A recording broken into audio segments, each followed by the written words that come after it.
Hey, coucou, nouveau partage, nouvelle capsule à destination des mamans d'enfants atypiques magiques. Je le rappelle, les atypiques magiques, nous on les appelle comme ça au sein de notre cercle de ressourcement Mi-Taille Magique à destination des mamans justement de ces enfants-là.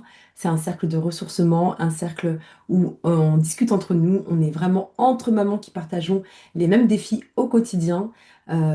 Et c'est un cercle justement de bien-être, un cercle d'épanouissement, un cercle où on cultive une certaine, comment dire, on se met en priorité au sein de ce cercle pour pouvoir justement nous épanouir dans notre quotidien et dans notre quotidien de maman aidante, experte auprès de notre enfant. Le sujet est posé, enfin l'introduction est posée, je voulais venir au sujet de ce partage. Aujourd'hui, je voulais échanger sur le sujet de la routine, quelque chose qui m'a, moi, frappé dans mon cheminement de maman d'enfant atypique et quelque chose que les gens n'ont pas forcément dont les mamans n'ont pas forcément pris conscience. Et c'est l'idée aussi de ces capsules vidéo, c'est de pouvoir semer des petites graines, poser des petites graines de conscience pour que vous puissiez aussi voir votre cheminement peut-être différemment, le réinterroger, le re-questionner et puis même vous-même vous poser des questions autour de ça. Donc, quand je parle de routine, de quoi je parle? Souvent, les mamans d'enfants atypiques, voilà, elles vont avoir des routines, comme toutes les mamans de manière générale, chaque journée, chaque semaine, autour de leur enfant, leur accompagnement, l'orthophoniste, le psychologue, le psychomotricien, l'ergothérapeute, selon les accompagnements qu'ont vos ou votre enfant atypique, parce qu'il y en a qui ont plusieurs enfants atypiques dans la même fratrie.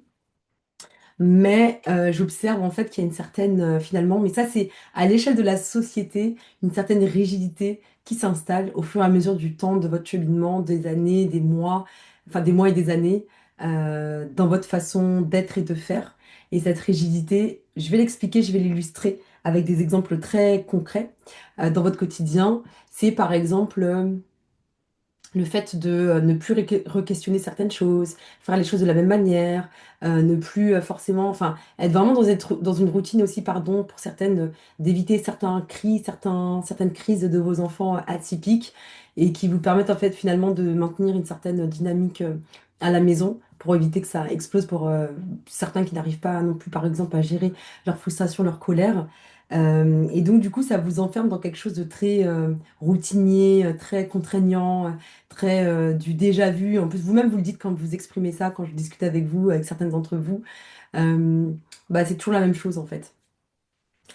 Or, la magie justement d'un enfant atypique, et ça, moi, je l'ai vu dans mon cheminement, c'est que l'enfant atypique, il a une connexion, un rapport au temps qui est complètement en dehors des normes et de ce que la société nous a dit que le temps était. Je vais m'expliquer.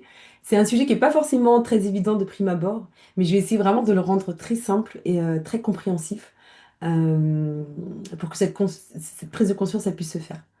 Donc, je disais que l'enfant atypique, lui, il est vraiment hors temps. Souvent, ils ont du mal, d'ailleurs, pour beaucoup d'entre eux, à se repérer dans le temps. C'est une des premières choses aussi des premières choses qui peuvent interpeller le cadre des professionnels scolaires, voilà, l'éducation nationale ou quoi que ce soit, ou même la maman, elle peut observer que l'enfant, il a du mal à se repérer dans le temps.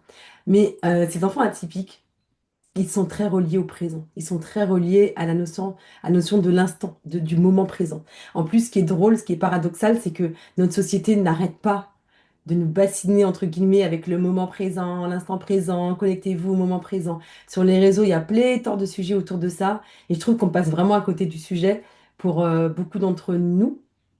Parce que la manière dont il est abordé, il est encore en surface en fait. Il n'y a pas de profondeur en fait dans ce qui est partagé. Je dis pas que c'est le cas de tous les créateurs, mais en tout cas ceux qui ont pignon sur rue, vraiment, ça vole pas très haut en termes de profondeur dans.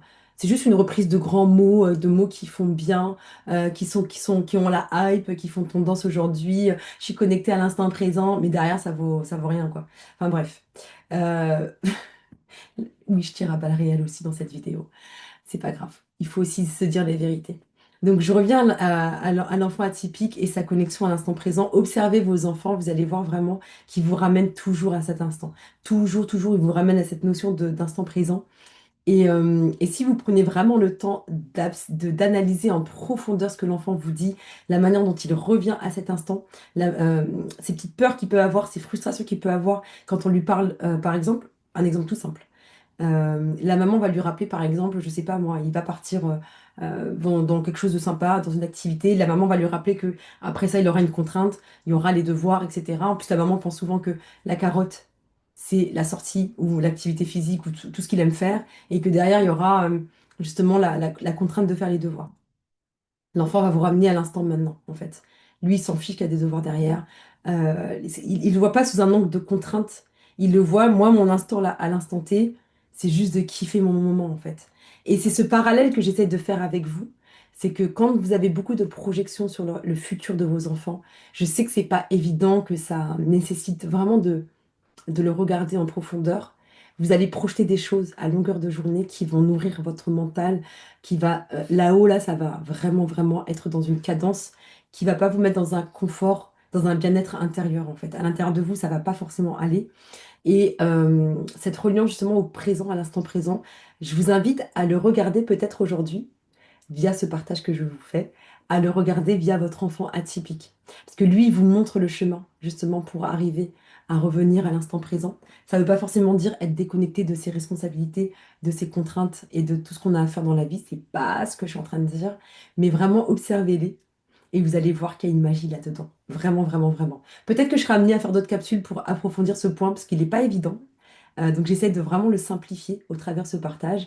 N'hésitez pas à me mettre en commentaire, en partage, en message, si ça vous parle, qu'on puisse en parler.